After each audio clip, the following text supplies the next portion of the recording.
Assalamualaikum warahmatullahi wabarakatuh. Perkenalkan saya Dimas Dafa Aziz Suhendro, NIM B1019004 kelas A, akan mempresentasikan dengan judul transformasi digital pada budaya kerja karyawan di masa pandemi COVID-19.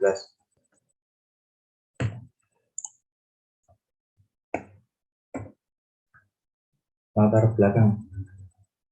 Tentunya transformasi digital membawa manfaat yang signifikan bagi organisasi maupun karyawan. Tetapi proses menuju transformasi digital di Indonesia masih cenderung lambat. Microsoft 2017. Ada beberapa faktor yang berkontribusi terhadap kegagalan. Namun, menurut Peter Samuel bahwa pola pikir merupakan masalah dominan yang dapat menimbulkan kegagalan. Samuel 2018. Aura dan Suri 2020, pembahasan tentang transformasi SDM di masa pandemi masih seputar corporate saving during pandemic dan belum menyentuh hal teknis mengenai retensi dan transisi karyawan. Kemudian pada peneliti yang dilakukan oleh TAIP 2020, transformasi SDM dalam masa pandemi hanya membahas proses perencanaan digitalisasi kerja.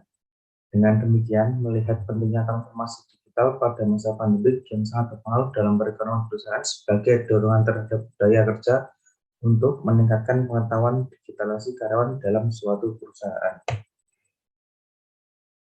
Rumusan masalah. 1.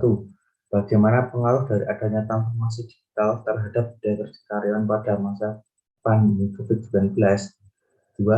Bagaimana pengaruh dari adanya budaya kerja terhadap adanya transformasi digital di perusahaan? Tujuan penelitian. 1.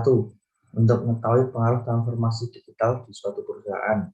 2. Mengetahui dan menganalisis pengaruh budaya kerja terhadap adanya transformasi digital di perusahaan. Manfaat penelitian.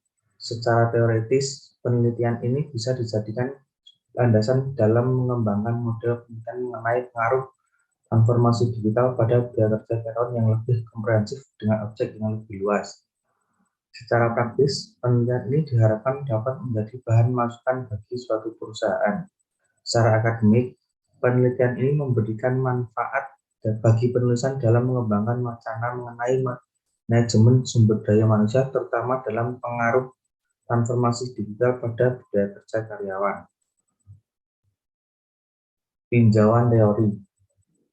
Transformasi digital A. Lester dan Knobel 2008, Kaplan et al. 2010, Westerman et al. 2011. Kesimpulan. Dari pengertian transformasi digital di atas, dapat disimpulkan bahwa transformasi digital merupakan pergantian strategi industri dengan memusatkan aktivitas serta layanan bisnis berbasis teknologi. Budaya kerja karyawan.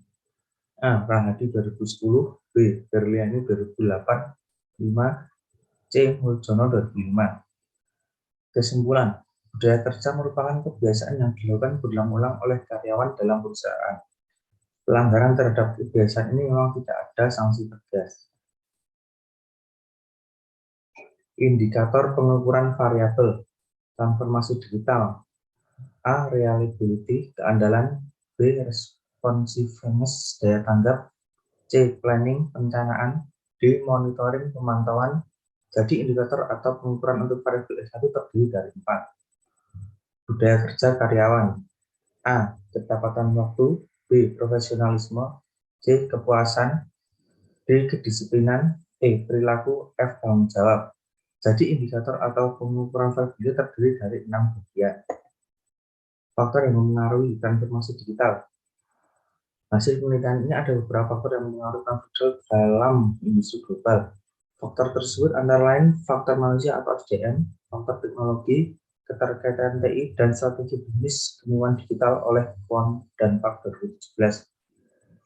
Budaya kerja karyawan. A. Salah satu faktor yang mempengaruhi berdasarkan kerja adalah budaya kerja oleh Mangkun Tan 2006. B. Salah satu faktor yang mempengaruhi kinerja adalah budaya perusahaan oleh Tribuno 2004. Kerangka konsep transformasi digital variabel X, budaya kerja karyawan variabel Y. Jenis penelitian kuantitatif, objek penelitian, populasi. Populasi pada penelitian ini adalah 20 karyawan putra dan 20 karyawan putri yang berada di perusahaan.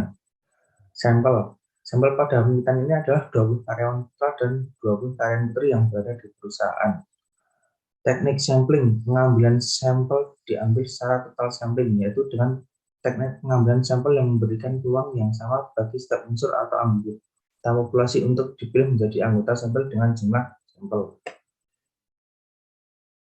Data dan sumber data. Penelitian ini menggunakan teknik pengumpulan data dengan cara peneliti akan memberikan kuesioner yang berisi pertanyaan-pertanyaan di mana pertanyaan-pertanyaan tersebut akan mengarahkan jawaban responden ke pokok permasalahan yang akan diteliti. Metode pengumpulan data. Data primer. Data yang diperoleh oleh peneliti secara langsung baik dengan observasi, wawancara, maupun lainnya. Data sekunder. Data yang diperoleh peneliti dari sumber atau rekam medis yang sudah ada. Alat analisis data menggunakan SPSS.